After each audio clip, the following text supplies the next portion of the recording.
बऱ्याच वेळेला समाजामध्ये वावरत असताना किंवा उद्योगधंद्यामध्ये बरेचसे असे तुम्ही लोक बघितले असाल की जे लोक प्रामाणिक आहेत, पण त्या पद्धतीने त्यांचं प्रामाणिकपणा किंवा कष्ट असेल ते पैशांमध्ये कन्वर्ट होत नाही. सक्सेसफुल माणूस त्याच वेळेस कन्वर्ट केला जातो ज्या वेळेस तो पैसा मिळवतो. हे झालं धंद्यामध्ये. नोकरीमध्येही बऱ्याच गोष्टी अशाच आहेत.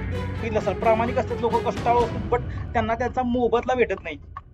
इनडायरेक्टली त्यांचं जो प्रामाणिकपणा आहे, जे कष्ट आहे, त्याचं पैशांमध्ये कन्व्हर्जन होत नाही, म्हणून आपण त्यांना सक्सेसफुल या लिस्टमध्ये बघत नाही. याच्या उलट काही लोक असे समाजामध्ये आहेत जे कमी कष्ट करतात, बट पैसे मिळवताना ते बऱ्यापैकी जास्त मिळवतात, त्या लोकांच्या तुलनेत जास्त मिळवतात. तशाच पद्धतीनं नोकरीमध्येही बरीच अशी लोक आहेत जे अजिबात कष्ट करत नाहीत, बट ते आयुष्यामध्ये पुढे निघालेले आहेत. दर वर्षाला त्यांच्या आयुष्यामध्ये स्टेप ऑन होत आहे. मग ती फायनान्शियली असेल किंवा आणखीन त्यांच्या होत असलेल्या प्रमोशन मध्ये असेल, अशा बऱ्याच गोष्टी असतात. मग या गोष्टीमध्ये सगळ्यात महत्वाचं, सगळ्यात इम्पॉर्टंट पॉइंट म्हणजे कोणत्या अशा गोष्टी आहेत ज्यांच्यामुळे हा इफेक्ट होतोय. सगळ्यात मोठा परिणाम, इफेक्ट कशामुळे होतोय की काही लोक प्रामाणिक असून, कष्टाळू असून, त्यांच्यामध्ये त्यांच्या आयुष्यामध्ये ते पुढे जाऊ शकत नाही, धंद्यामध्ये असेल, नोकरीमध्ये असेल. बट दुसऱ्या बाजूला असे तुम्ही लोक बघितलं असाल की जे लोक कष्ट करत नाहीत, जास्त त्रास घेत नाहीत स्वतःला, पण याच्या उलट त्यांच्या आयुष्यामध्ये त्यांच्या पैशांचं कन्व्हर्जन जास्त होत असतं. त्यामुळे त्यांना आपण सक्सेसफुलच्या लिस्टमध्ये बघत असतो. याच्यासाठी 4 मेन इम्पॉर्टंट पॉइंट्स आहेत. सगळ्यात पहिला पॉइंट येतो तो म्हणजे डायरेक्शन. योग्य वेळेला योग्य डायरेक्शन भेटणं सगळ्यात महत्वाचं आहे. समजा MS धोनीला डायरेक्शनच भेटली नसती की तो क्रिकेटमध्ये तो फुटबॉल खेळत बसला असता, तर त्याला त्याच्या डायरेक्शनचा किती मोठा फटका बसला असता, त्याने एवढं मोठं नाव कमवलं असतं काय? नाही, right? So direction is very important in everyone's life. या डायरेक्शनसाठी आपल्याला सगळ्यात महत्वाचं आहे तो म्हणजे गुरु असणं. डायरेक्शन मिळवण्यासाठी गुरु असणं सगळ्यात महत्वाचं असतं. सेकंड पॉइंट येतो तो म्हणजे डिसिजन टेकिंग कॅपॅबिलिटी, निर्णय घेण्याची क्षमता. बऱ्याच वेळेला आयुष्यामध्ये असं पॉइंट येतात ज्या ठिकाणी स्वतःला निर्णय घ्यावं लागतात. स्वतःला निर्णय घ्यावे लागतात म्हणजे असे काही काही वेळेला हार्ड डिसिजन असतात की ज्या डिसिजनमुळे आपली लाईफ चेंज होत असते. बऱ्याच वेळेला असं तुम्ही बघितलं असाल की काही काही लोक UPSC MPSC तयारी करण्यासाठी दिल्लीला जातात आणि कुठं जातात, बट काही काही लोक घरून तयारी करतात. या दोन्हीच्या मध्ये फरक काय असेल?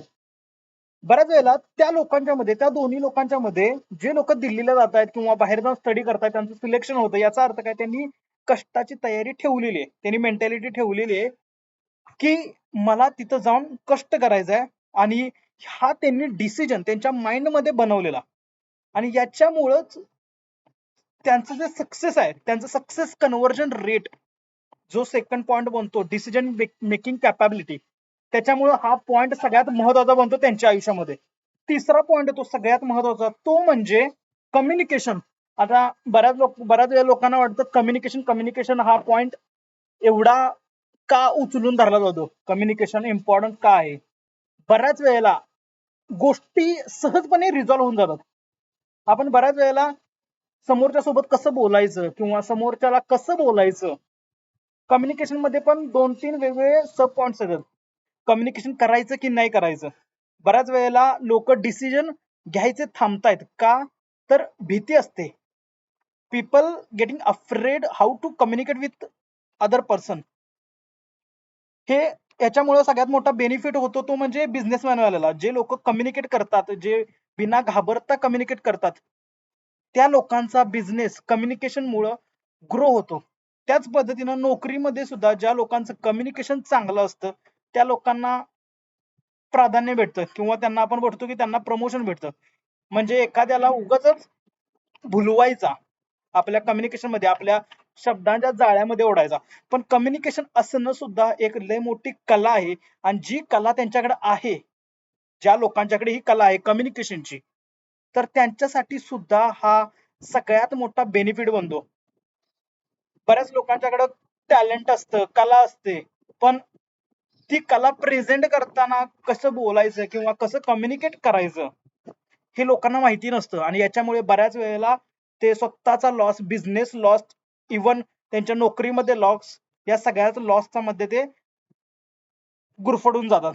सगळ्यात मोठा चौथा पॉईंट आहे तो म्हणजे चेंज ऍक्सेप्टन्स.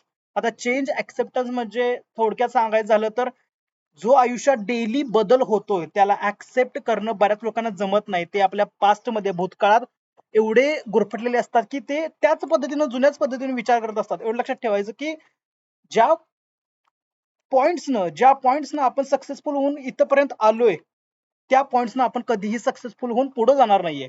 त्याच्यामुळे आपल्याला जर नवीन आयुष्यात बदल अक्वायर करता आला तर तो आपल्या आयुष्यात आपण बदल ऍक्सेप्ट करून आयुष्यामध्ये पुढे जाऊ शकतो.